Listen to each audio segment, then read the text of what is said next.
वन्दे ब्रह्मपुरादिपं श्रीसहजानन्दं च मूलाक्षरम् श्रेयस्कारणसद्गुणैकनिलयम् श्रीप्रागजिं भावत ब्रह्मोपासनधारकं गुरुहरिं यज्ञं तथा योगिनं वित्तेवं प्रमुखं महन्तमनिशं श्रीजीस्वरूपं मुदा મહિમાનો મહિમા પ્રવચન માળામાં આજે 14મી સપ્ટેમ્બર 2024 શનિવાર અને પરિવર્તિની એકાદશીના પરમ પવિત્ર દિવસે તમામ સંતો હરિભક્તોને મારા સાષ્ટાંગ પ્રણામ. જય સ્વામિનારાયણ. હેપી વચનામૃત દ્વિશતાબ્દી મહોત્સવ. હેપી પ્રમુખ સ્વામી મહારાજ શતાબ્દી મહોત્સવ. છેલ્લા 5 દિવસથી આપણે ગઢડા અંત્ય પ્રકરણનું 16મું વચનામૃત, જેનું શીર્ષક છે પતિવ્રતાની ટેકનું, વાંચી રહ્યા છીએ, સાંભળી રહ્યા છીએ, વિચારી રહ્યા છીએ અને સમજવા માટેનો પ્રયત્ન પણ કરી રહ્યા છીએ.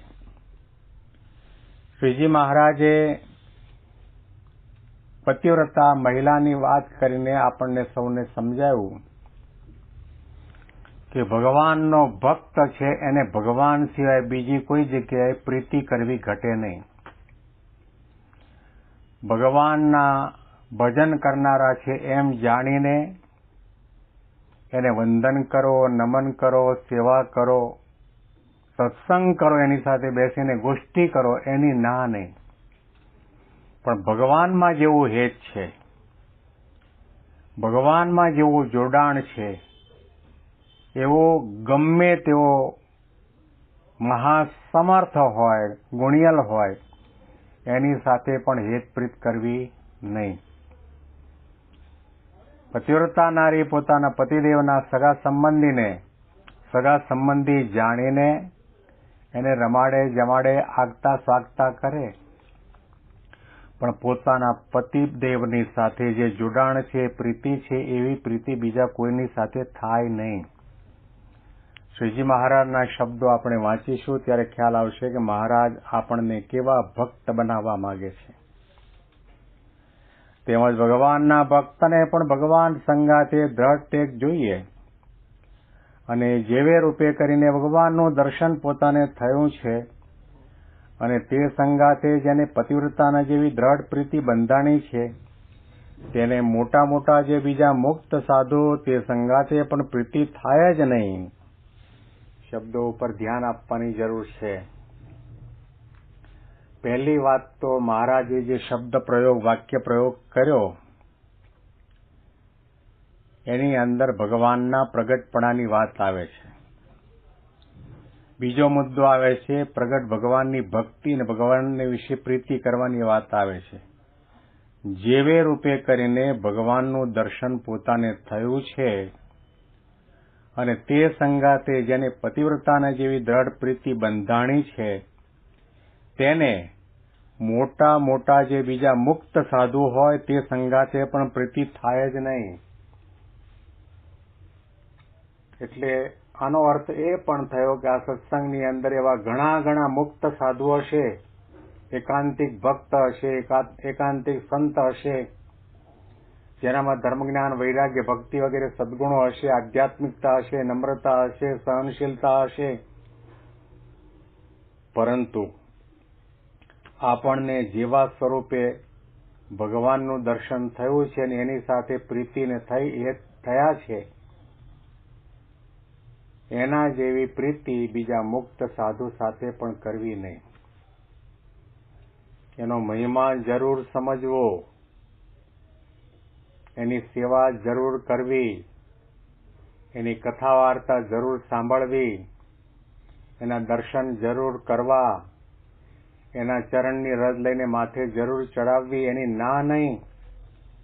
પણ તમારું જે આત્યંતિક કલ્યાણ છે, તમને જે મળ્યું ભગવાનનું પ્રગટ સ્વરૂપ, એના દ્વારા જ છે. જો તમે એમ માનો કે ભગવાનના પ્રગટ સ્વરૂપને પડતું મૂકીને બીજા મુક્ત સાધુની સાથે જોડાઓ અને મનમાં એમ વિચાર કરો કે કલ્યાણ અહીંયા થોડું છે, એકલી જ જગ્યા થોડું કલ્યાણ છે. એ કલ્યાણ માટે, નિર્વાસનિક થવા માટે, બ્રહ્મરૂપ થવા માટે, આત્મા પરમાત્માનો સાક્ષાત્કાર કરવા માટે એવા મુક્ત સાધુ સાથે જોડાઓ અને પ્રગટ ભગવાનનું સ્વરૂપ જે હરતું ફરતું હોય એને ગૌણ કરો. તો મહારાજે કહ્યું કે તમારી વ્યભિચારિણીના જેવી ભક્તિ છે, તમારી પતિવ્રતાની ભક્તિ નથી. ભક્તિ કરવી તો પતિવ્રતાની કરવી. અનન્ય ભાવની ભક્તિનો મહિમા ગીતામાં પાને પાને ગાયો છે. પણ જીવનો એવો ચોંટવાનો સ્વભાવ છે, અવળાઈવાળો જીવ છે, સાચી વાતને સમજી શકતો નથી, સાચી વાતને સ્વીકારી શકતો નથી. ઘણા એવા હશે કે યોગીજી મહારાજે ઢોલાન નગારા વગાડીને પ્રમુખ સ્વામીનો મહિમા ગાયો અને ધામમાં જતી વેળાએ પણ કહ્યું પણ ખરું કે આ મારું સર્વસ્વ છે. શાસ્ત્રીજી મહારાજે 28 વર્ષના શાસ્ત્રી નારાયણ સ્વરૂપદાસને બીએપી સંસ્થાની ધર્મધુરા સોંપી અને તે વખતે આજ્ઞા પણ કરી કે આ મારી જગ્યાએ છે, એની આજ્ઞામાં રહેજો. તેમ છતાં પણ કેટલાયને મનમાની રીતે, પોતાની વિચારધારા પ્રમાણે મનગઢંત રીતે બીજા મુક્ત સાધુમાં જોડાઈ જતા હોય, બીજા હરિભક્તમાં જોડાઈ જતા હોય, જેના હાથે દીક્ષા લીધી, જેને પોતાના ગુરુ માન્યા, જેને પોતાના મોક્ષદાતા માન્યા, એનો ત્યાગ કરીને અવળા પક્ષની અંદર બંધાઈ જાય અને યોગી બાપા અને પ્રમુખ સ્વામી જેવા સંતનો ત્યાગ કરીને ત્યાં વળગે તો સમજવો કે એ વ્યભિચારીને જેવી ભક્તિ થઈ. શ્રીજી મહારાજ આપણને આપણી ભક્તિમાં લેશ માત્ર પણ લોચો પોચો રહે એ એમને માન્ય નથી. કોઈ જાતનો વ્યભિચાર ભાવ ન આવે, આપણી ભક્તિ અનિશુદ્ધ બને, પરમ પવિત્ર બને, નિષ્કામ બને, અનન્ય બને, સર્વોપરી બને, એકાંતિકી બને, એવા ભક્ત મહારાજ આપણને બનાવવા માંગે છે. તો આ મહારાજના વચનોની અંદર 3 મુદ્દા ઉડીને આંખે વળગે તેવા છે. પહેલું તો જેવે સ્વરૂપે કરીને પોતાને ભગવાનનું દર્શન થયું એટલે કે પ્રગટની ભક્તિ આવી. પછી બીજો મુદ્દો આવ્યો કે બીજા મોટા મુક્ત સાધુ, એનો અર્થ એ થયો કે આ સત્સંગની અંદર એવા મોટા સાધુ અને હરિભક્ત પણ હોય, એકાંતિક થયા હોય, નિર્વાસનિક થયા હોય, પણ તમારું આત્યંતિક કલ્યાણ તો પ્રગટ ગુરુ હરિના સંગમાં, એની કૃપામાં અને એના આશીર્વાદમાં જ સમાયેલું છે. એની સાથે પણ પ્રીતિ કરવી નહીં. પ્રગટની ભક્તિની વાત આવી અને ભગવાનનું ભજન કરતા કરતા, સાધના કરતા કરતા મુક્ત દશાને પામેલા સંતો હરિભક્તો પણ આ સત્સંગમાં સેંકડો હજારોની સંખ્યામાં મળે તમને. પણ જોડાણ ક્યાં કરવાનું છે, હેત ક્યાં કરવાનું છે, નિષ્ઠા ક્યાં દ્રઢ કરવાની છે, એ સમજી રાખવું ઘટે. મહારાજ એ વાત કહેવા માંગે છે કે જીવે સ્વરૂપે કરીને રામાવતારની અંદર હનુમાનજીને, સીતાજીને, લક્ષ્મણજીને, વિભીષણજીને રામના સ્વરૂપની અંદર ભગવાન મળ્યા હતા, એટલે એમને રામની અંદર પ્રીતિ કરવાની. કૃષ્ણાવતારની અંદર ગોપીઓ, ઉદ્ધવ વગેરે ભક્તિવાળા ભક્તોને ભગવાન કૃષ્ણમાં પ્રેમ થયો હતો, એના માટે ભગવાન કૃષ્ણ પ્રગટ હતા, એમાં પ્રીતિ કરવાની. ભગવાન સ્વામિનારાયણના સમયની અંદર મહારાજ પ્રગટ હતા તો એના માટે લાડુબા, જીવુબા, જમકુબા, રાજબા, પર્વતભાઈ, ગોવર્ધનભાઈ, બ્રહ્માનંદ, મુક્તાનંદ, નિષ્કુળાનંદ આ બધાના માટે સહજાનંદ સ્વામી મહારાજ ભગવાન પ્રગટ હતા. એમાં પ્રીતિ કરવાની. યોગી બાપાના સમયની અંદર આપણા સૌના માટે યોગી બાપા ભગવાનનું હરતું ફરતું સ્વરૂપ, પ્રમુખ સ્વામી મહારાજના સમયની અંદર આપણા સૌના માટે ભગવાનનું હરતું ફરતું સ્વરૂપ પ્રમુખ સ્વામી, અને વર્તમાન સમયની અંદર ભગવાન સ્વામિનારાયણનું હરતું ફરતું પ્રત્યક્ષ અને પ્રગટ સ્વરૂપ મહાન સ્વામી મહારાજ છે. આપણને એ સ્વરૂપની અંદર ભગવાન સાક્ષાત મળ્યા છે.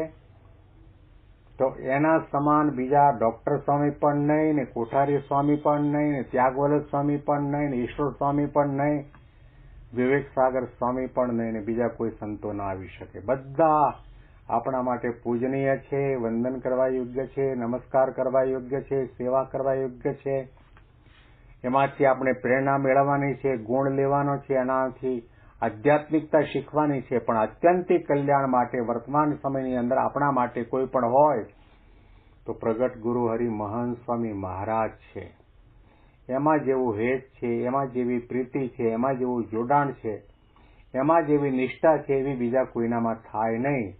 એમના જાણીને તમામ સંતો હરિભક્તોને આપણે માનીએ, વંદન કરીએ, પૂજન કરીએ, સેવા કરીએ, એની ના નથી. અને આવી રીતે જો કરીએ ત્યાર પછી સમજવું કે આપણી પતિવ્રતાની ભક્તિ છે. ફરીથી આ શબ્દો મહારાજના વાંચીએ. તેમજ ભગવાનના ભક્તને પણ ભગવાન સંગાથે દ્રઢ ટેક જોઈએ, અને જેવે રૂપે કરીને ભગવાનનું દર્શન પોતાને થયું છે, અને તે સંગાથે જેને પતિવ્રતાના જેવી દ્રઢ પ્રીતિ બંધાણી છે, તેને મોટા મોટા જે બીજા મુક્ત સાધુ તે સંગાતે પણ પ્રીતિ થાય જ નહીં. અને ભગવાન અને પોતાના ઈષ્ટદેવ જે ભગવાન તેના જે બીજા અવતાર હોય તે સંગાતે પણ પ્રીતિ થાય નહીં. જો વિચારવા જેવી વાત છે. મહારાજના શબ્દો કેવા શબ્દો વાપર્યા છે.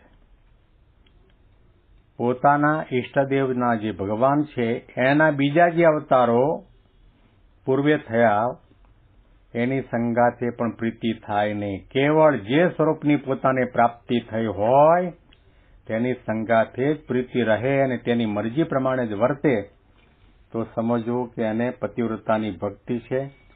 આવી ભક્તિ આપણા જીવનમાં દ્રઢ થાય. આજે જળ જીર્ણી એટલે કે પરિવર્તિની એકાદશી છે. ભગવાન વિષ્ણુ શેષશય્યામાં પડ્યા છે. આજના દિવસે ભગવાન વિષ્ણુ પડખું ફર્યા, અને પડખું ફર્યા એવી ક્રિયા કરીને આપણને એમ કહેવા માંગે છે કે તમારામાં પણ પરિવર્તન થવું જોઈએ. સ્વભાવનું પરિવર્તન થવું જોઈએ, સમજણનું પરિવર્તન થવું જોઈએ. નિયમ ધર્મ ગૌણ હોય, ઉપાસના ગૌણ હોય, ઢીલા હોય તો એમાં પણ પરિવર્તન. ડોક્ટર સ્વામીના શબ્દો યાદ કરીએ કે પરિવર્તનને કોઈ પૂર્ણ વિરામ નથી અને સુધારાને કોઈ સીમા નથી. તો આજે પરિવર્તન કરવાનું છે. એટલે કે આપણામાં ભક્તપણું થોડા ઓછા પ્રમાણમાં ક્યાંક અભક્તપણું હોય એ દૂર કરીને સાચા ભક્ત બનીએ, સાચા સાધુ બનીએ, સાચા સત્સંગી બનીએ, ભગવાનના વાલા ભક્ત બનીએ. એ દિશાની અંદર આપણા કદમ મંડાય. આના અનુસંધાનમાં વિશેષ વાતો આ વચનામૃતના માધ્યમથી આવતીકાલે સાંભળીશું. તમામ સંતો હરિભક્તોને મારા સાષ્ટાંગ પ્રણામ. જય સ્વામિનારાયણ.